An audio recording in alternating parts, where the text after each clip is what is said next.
Hola, muy buenas. Cuando hablamos de sunís y chiís, estamos hablando de dos ramificaciones dentro de la religión musulmana. Pues bien, en este vídeo vamos a explicar el origen histórico de la diferencia entre sunís y chiís. Comenzamos.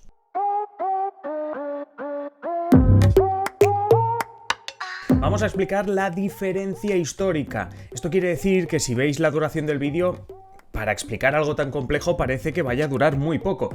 Y es porque nos vamos a centrar en ese momento de la historia en que nacen las diferentes ramas dentro de la religión musulmana. Especialmente nos centramos en sunís y chiís porque hay más, también lo veremos. ¿Qué quiero decir con esto? Que no vamos a profundizar en las diferencias a día de hoy, en qué implica a nivel de relaciones internacionales o como mínimo en la geopolítica de Oriente Medio y Oriente Próximo. Si queréis más sobre esto, pues nada, ya sabéis, dejad un comentario en el vídeo y nos pedís, pues cualquier tema relacionado que queráis que toquemos en el futuro en cualquier otro vídeo. Pero como digo, nos centramos en esta idea, en la idea del origen histórico, y lo hacemos como siempre en estos vídeos con una simplificación simplificada, que es básicamente poner un poquito sobre la mesa todo lo que vamos a ver en este vídeo. Sunís y chiís, lo hemos dicho en la introducción, son dos ramificaciones dentro del Islam. No son las dos únicas, hay más, pero estas son las dos principales. Ambas ramificaciones son musulmanes, es decir, tanto un suní como un chií son personas musulmanas, pero sus diferencias es cierto que han provocado conflictos a lo largo de la historia y realmente, aunque desde Occidente no lo veamos como tal, los enfrentamientos entre sunís y chiís tienen más historia e incluso, digamos que han sido más sangrientos que lo que podamos tener en mente de los enfrentamientos entre el mundo musulmán y Occidente, aunque las diferencias sean mayores. Ese divorcio entre sunís y chiís o directamente el nacimiento de esas ramificaciones se inicia con la muerte del profeta Mahoma en el año 632, se ha acentuado hasta nuestros días, pero como digo, nos vamos a centrar en ese momento, digamos en esos primeros años de nacimiento de estas diferencias.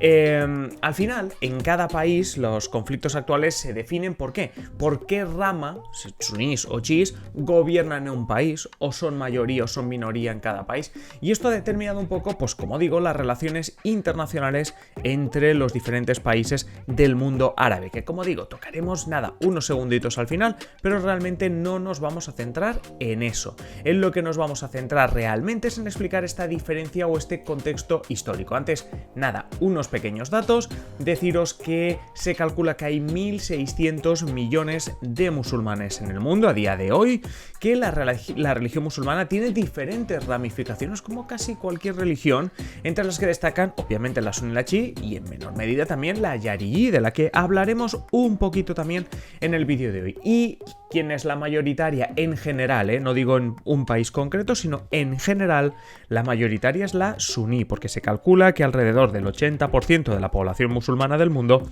es suní. Como digo, esto a nivel general. Luego veremos, os enseñaré un mapa en el que se demuestra que dependiendo del país vas a encontrar mayoría suní o mayoría chií.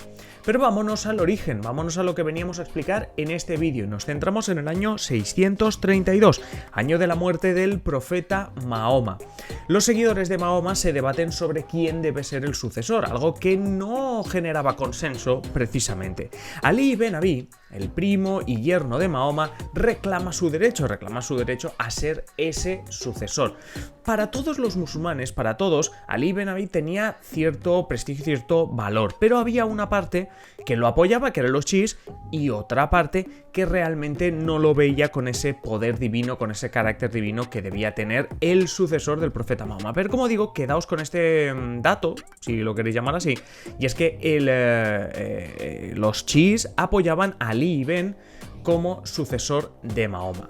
La cuestión es que lo apoyaron, fueron como más ruidosos en ese sentido, apoyaron a Ali ibn, pero Ali ibn muere en el 661, se dice que asesinado por un yaridí, pero la cuestión es que Ali ibn muere y en ese momento, claro, ¿qué pasa?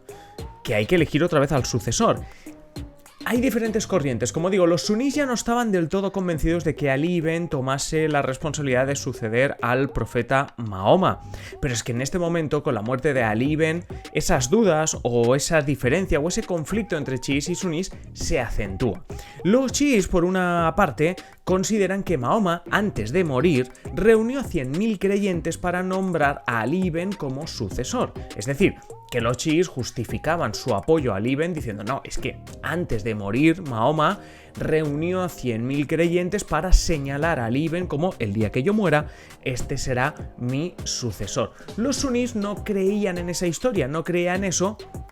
Y como os he dicho antes, no le otorgaban poderes divinos y por lo tanto no veían a Ali ibn como sucesor, sino que señalaban otras posibilidades. Porque, por ejemplo, finalmente el califa Muawiya coge el poder.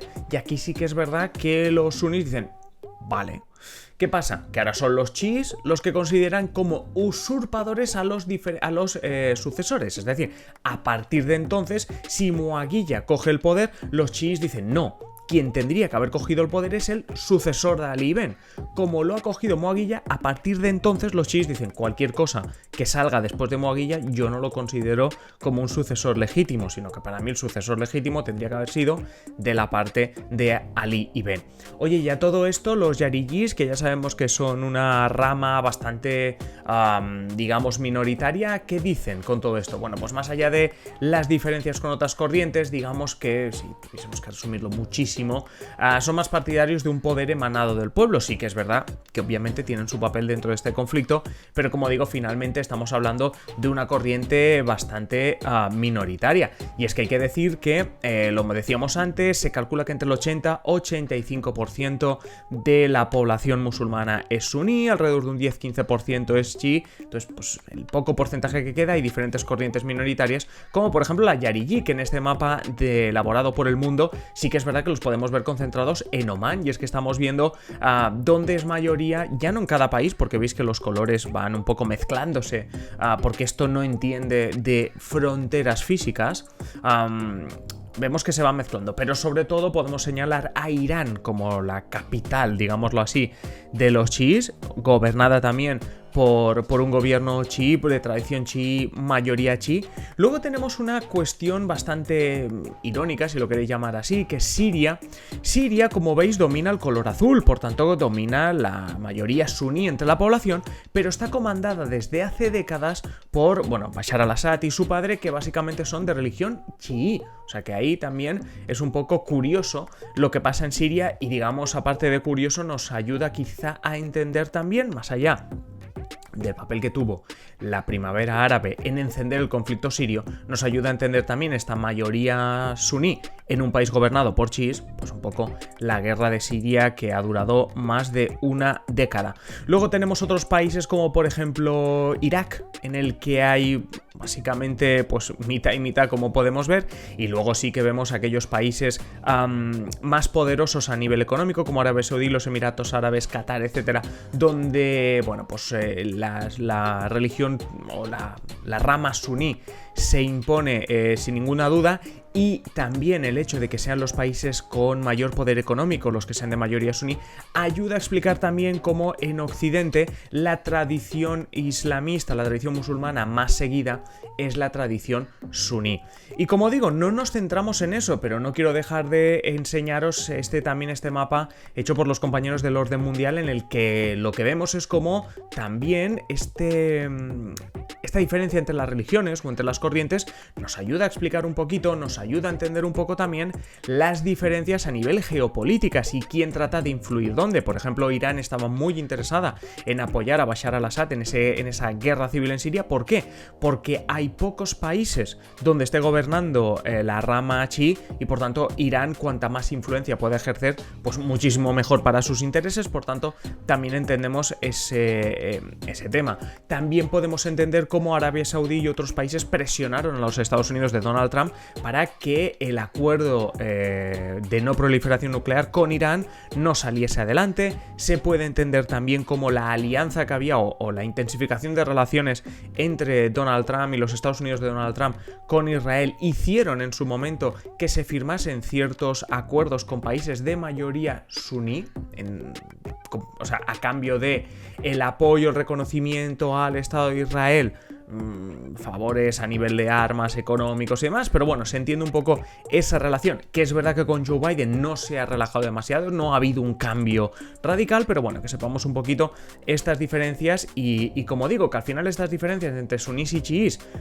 que nos vienen un poco de lejos quizá desde Occidente, nos ayudan a explicar conflictos regionales sobre todo, y esa guerra diplomática, esa geopolítica que hay a nivel regional en la zona de Oriente Medio y Próximo, y sobre todo para entender que no debemos simplificar ninguna religión, tampoco la musulmana, y en este caso porque nos encontramos, por ejemplo, con dos ramificaciones, con las sunís y las chiíes. Hemos aprendido el origen histórico y nada, dejar en comentarios cualquier otra cuestión que queráis saber o que queráis corregir o que queráis comentar sobre esta diferencia entre una corriente y la otra.